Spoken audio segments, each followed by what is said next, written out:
I'm still calm and humble. Welcome to Ultimate One Wrestling News, Episode 8. And tonight we're here to bring you more news of the professional wrestling world. As you well know, this past weekend there was a lot of wrestling events from AEW, New Japan Pro Wrestling, Evolve, and WWE. We're not gonna go through every match, and we're not gonna go through every event, as you know, every single match, because we'll be here all day. I'm gonna go through some of the stuff that I liked and my opinions on it. So that was that I felt that um, it was good. It was very entertaining. But I just want to thank all you subscribers who have subscribed to my YouTube channel. I want to thank those who actually been viewing this channel for the last 2 months. If you like what I bring every week here, you can subscribe to my YouTube channel. You can hit the notification bell for new content and new uploads every week. And you get first things that are gonna that has happened in the wrestling business. I'm trying to change a little format. I don't want, like I said, I don't want to get into the uh, reviews every single match. I'm just gonna go through very quickly what happened last weekend, and then we're gonna get to what's going on in the news today.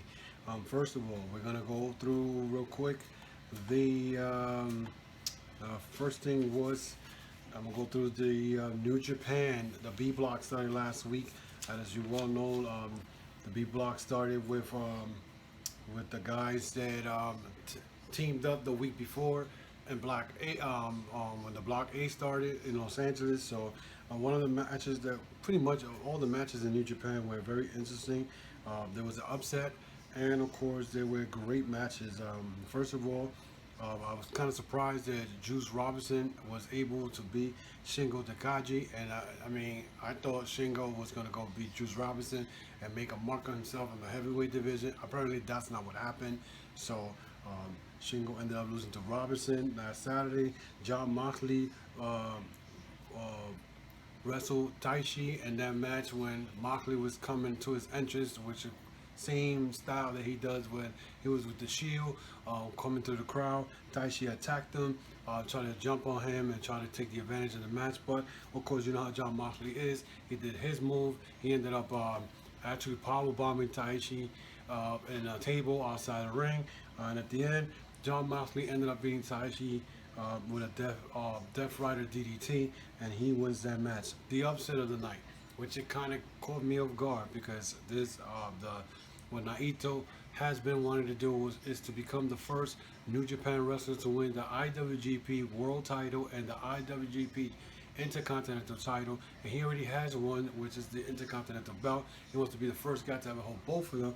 Well, last Saturday, unfortunately, Yano pinned him and pinned Naito. Naito ended up losing that match because Yano, of course, you know how Yano and his little gimmicks, he ended up low blowing Naito. He pinned Naito and he ended up beating him. That was the shocker of the night to me. Tomohiro Ishii and wrestled Jeff Cobb. That match was hard hitting. These two big bulls went at it, and nothing was not put in this match. They hit each other with chops, forearms, stiff arms, you name it. They did everything.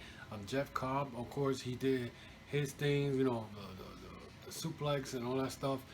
It was a great match, but at the end, Tomohiro Ishii beat Jeff Cobb, which brings me back to what I said a couple of weeks about Marco Elgin and how New Japan treated him. They're doing the same thing to Jeff Cobb, which I don't find it good for Jeff Cobb, because, okay, he's engaging, which means he's an American wrestler. He's not Japanese, but they're not pushing him like they're supposed to. They keep pushing these old guys like Tomohiro Ishii. I don't understand it, but that's just my opinion. Then the next match was Hiroshi Goto versus Jay White. It was a great match. These guys went at it. At one point, Jay White ended up suplexing Goto into the edge of the ring. Jay White is vicious. I love his whole heel gimmick, and he's, of course, the leader of the Bullet Club. Pretty good match, and that was it. I will go through to the G1 Climax brackets. Maybe sometime next weekend. If I have a chance, I'll get to that. But then there was another show happening, which it was Evolve, and Evolve. Um, what happened with that? Evolve had a couple of matches because WWE decided that hey, we want to put Evolve's 10th anniversary on the network to go against counteract AEW Fight for the Fallen, which was kind of stupid because Fight for the Fallen was a charity. But as you all know, even though it was a charity, it was a good show. Even though it was the arena was hot, Jacksonville was hot as hell, but they were able to accomplish what they tried to do, and that was to get back to the community. But before we start talking AEW, we're gonna go to Evolve. Evolve was not a bad show. It was pretty good. Some of the matches that I saw were pretty good. One match that really caught my eye was the girls match, which is Brandy Lauren versus Shotzi Blackheart. This match was a hardcore match, and at one point, Shotzi Blackheart went to do a dive between the ropes, landed on a bunch of seats. Her stomach area hit the back of the seat so hard that I thought she was not going to finish the match. But unfortunately, she did finish the match, but ended up getting pinned by Brandon Lauren. There was a lot of outside interference. There was a young lady named Natalia came in and interfered before even the match started. The guy named Anthony Greens got involved in that match.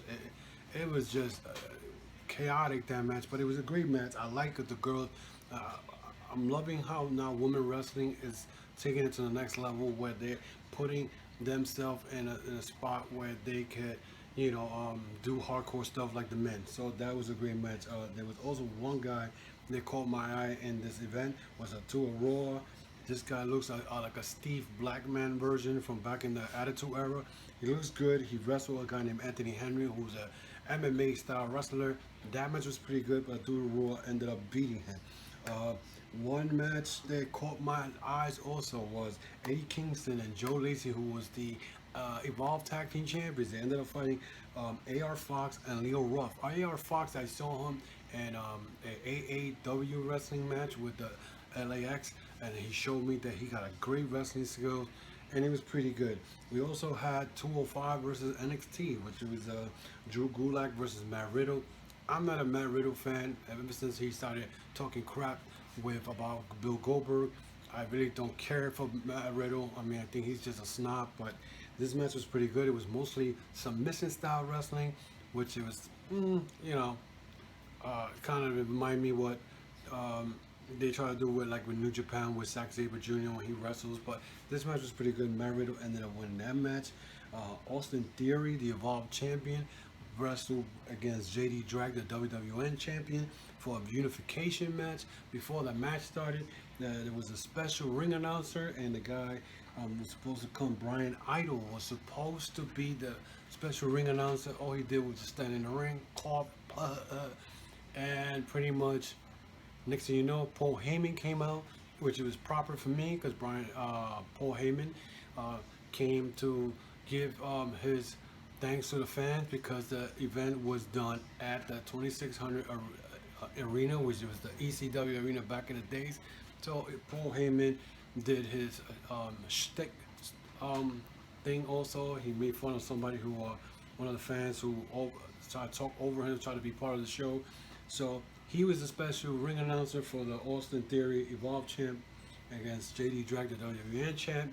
That match was pretty good. JD Drag, he kind of impressed me for a big guy. He did like 2 moves off the top rope. Austin Theory is one guy at 21 years old. He's great. He looks great. He's in great shape. He's only 21, so you don't know what the future brings to this guy. Most likely you will see Austin Theory and JD Dragon NXT when they bring all the other guys up in the future. And the match that I see here that was the main event, which was Akira Tozawa versus Adam Cole for the NXT belt. 205 versus NXT again. It kind of surprised me they had Akira Tozawa in this match because Akira Tozawa, they had crap all over him in the main roster. In 205, he was a former cruiserweight champion, I think, and they don't push these guys, but then when they wrestle each other, like an NXT or an Evolve show like this, they show their wrestling skills because they're given the free will to do what they do best, and that's wrestle. But WWE stops them and kind of like locks them up. Oh, you can't do this. You got to wrestle the WWE way, which is crappy. But anyway, NXT champ Adam Cole ended up pinning Akira Tozawa after he giving him a shiny wizard. That match was pretty good. Johnny Gargano came up, showed up in the middle of the match outside, and you know that Johnny Gargano and Adam Cole will wrestle each other at the next NXT takeover in Brooklyn. I think it's in Brooklyn or in Toronto, one of those. I think it's in Toronto this year, so it's not in Brooklyn. So that was the Evolve show, the Fight for the Fallen. The match, the pre-show started with Sonny Kiss versus Peter Avalon, the Librarians. There was one thing that I heard over the week by a podcaster, which I will not name here, had an issue with the fact that Sonny Kiss, what he is, he's a gay wrestler, and he was like, "Oh, that's not my cup of tea. You may like him, whatever. That he twerks, whatever."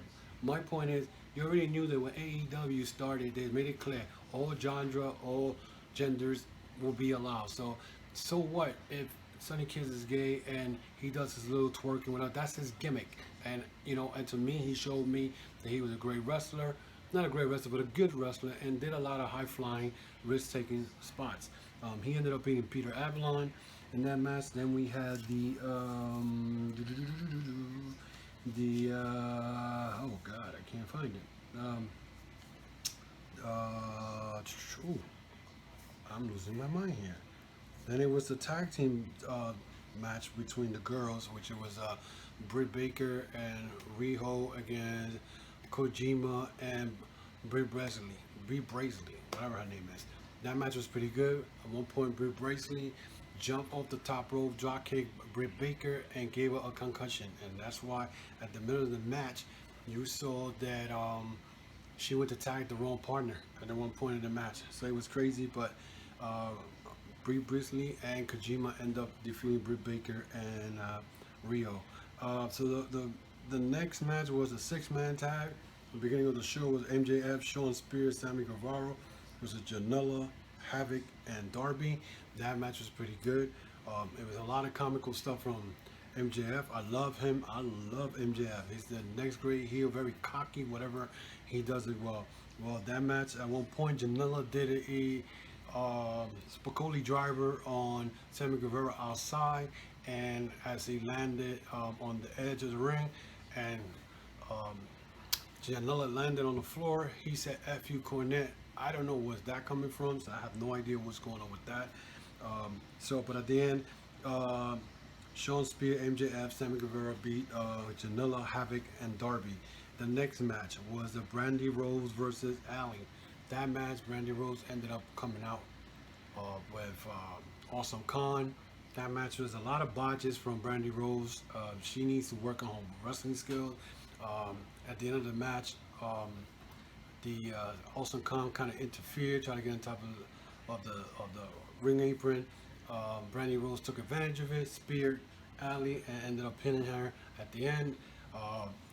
Awesome Khan was about to do some type of front buster, whatever, and Aja Khan, the woman who mentored her, ended up coming in the ring and facing Awesome Khan. So these two are going to end up fighting it all out. The next one was Jungle Boy, Luchasaurus versus Dark Order and Angelico and Evans. That match was great. These guys went and did what they had to do. I was very impressed with Luchasaurus and Jungle Boy. These guys are the future of wrestling. And Angelico and Jack Evans, they look good. Dark Order, they look pretty good, very good at what's going on with them. So the 6-man, not a 6-man, but a 3-way tag team match was pretty good. At the end, Dark Order ended up winning that match. Kid Saban versus Hangman Page. That match was pretty good too. It was kind of slow, but Hangman Page ended up giving him the dead eye. After the end of the match, one of the Dark Order minions popped out. Turned out he got jumped by this minion, and it turned out it was Chris Jericho. Jericho ended up hitting kicked Hangman Page in the face. He opened up his eyebrow, gave him a black eye.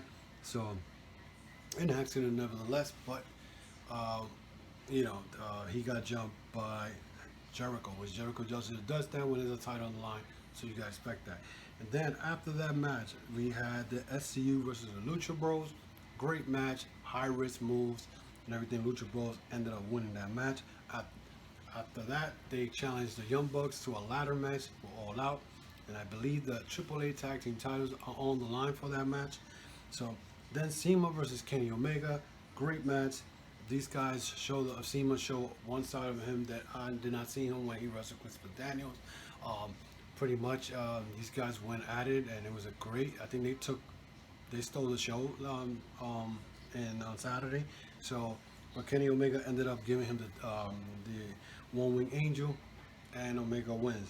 After that, Chris Jericho came out and did a promo talking about that he needed to win the match against Hangman Page, and that if he doesn't win it, AEW is going to fall apart. At the end, he called Hangman Page a bitch. Hangman Page comes out, jumps him, beats him up. The back, all these wrestlers from the back, security and all that came out to break him up.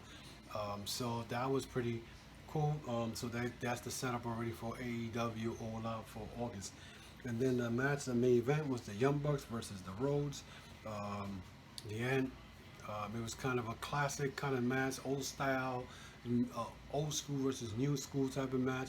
And Matt Jackson, throughout the match, he sold the injury on his arm. So that match was pretty good to the end. The Monster Driver on Cody Rhodes by the Young Bucks, and the Young Bucks won the match. So that was pretty much on the events. Also, so I'm gonna give you a couple of more news that happened during the week. It's been happening this week. Shawn Waltman is done with wrestling. He claims that he's not gonna wrestle anymore, and he would not wrestle a match unless if it's a WrestleMania or a special match. So it looks like Shawn Waltman is done. He's probably gonna stick to his podcast. Seth Rollins, WWE news. Seth Rollins complaining about fans hating on WWE. He claims that this is the new gig, a new thing that you need to hate on the WWE, that is a trend. Well, Mr. Seth Rollins, and you know that I'm not a fan of yours. You could do all the complaining you want. At the end of the day, you know that you could say that a lot of the WWE workers, they work hard and everything, but you're working extra hard to keep your spot because you've been catered to since 2012 as part of the Shield, and even 2014, 2015 when you was given the world title. So you still talking a lot of crap for a guy who doesn't have the belt anymore. You trying to be the flag bearer for the WWE, and your company still producing and promoting crap every Monday night. So that's what I gotta say about that. Harley Race hospitalized last Thursday on his way to an expo in Knoxville, Tennessee, and he ended up being hospitalized. A lot of his appearance has been canceled. We don't know what is the why is he's hospitalized, but I know Harley Race is up there in age, so I wish him the best of speedy recovery. Finn Balor, another WWE news, got engaged to a Fox Sport. I believe, I forgot her name, but she works for Fox Sport. The biggest breaking news that happened that came in yesterday: CM Punk to be in Starcast 3. Now my question is, would he be in AEW All Out? It's in Chicago, so I don't see why he could. He don't have to wrestle. He could come in as an outside interference. His contract is up on the MMA thing, so you gotta check that out. Sean Spear has now signed Tully Blanchard, Tessa Blanchard's father, as his manager in AEW. So that is something to look forward to, and it's perfect because Sean Spear and Cody Rhodes are not going to wrestle All Out. And who better to be in a corner than Tully Blanchard, who always had crazy matches with Dusty Rhodes, the American League, Cody's father, back in the 80s and 90s. So what better to way to the storyline? It's great. I mean, I'm telling you, these guys in AEW, I know what they're doing. Kylie Ray, and a lot of people are wondering why she has not been in the ring since Double or Nothing. She's dealing with some hospital situation or medical situation at that. So she's keeping low, I guess, and she's the last thing I heard was that she has medical problems, and that is why you haven't seen her on TV. New Japan is having their fighting spirit uh, um, coming to Boston, Philadelphia, and New York in September. As New York is going to be in the Hammerstein Ballroom, I am going to go try to go to that show to see who's in that card. I know tickets are on sale July 26th for those shows, so that pretty much is it. As well, like I said, I'm glad that you guys, excuse me, enjoy a lot of this stuff that I put on, and I try to give you as best as I can. I try to shorten the shows, but there's too much stuff going on, and I'm gonna try not to review shows because it's too. This week was a lot of shows going on, and I had to review it to give it to my wrestling fans. Also, this weekend, Manhattan Mayhem going on. Ring of Honor. It's got the main event. I think it's Matt Taven versus Jay Lethal for the world title. There's also a street fight coming up between the Guerrillas of Destiny and the Briscoes for the Ring of Honor world titles, tag team belts. So, that's going to be on this, I believe, tomorrow. And they're going to be in the Hammerstein Ballroom. So if you are in the New York area, go check that out. It's just going to be something to look forward to.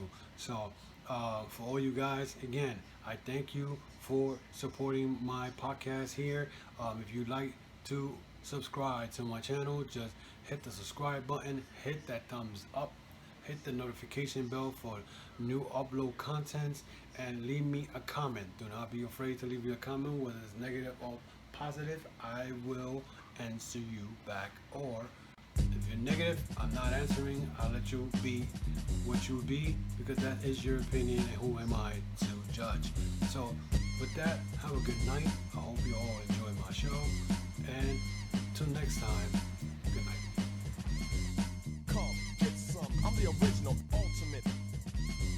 Come get some ultimate. I'm the original ultimate, and I'm still calm and humble.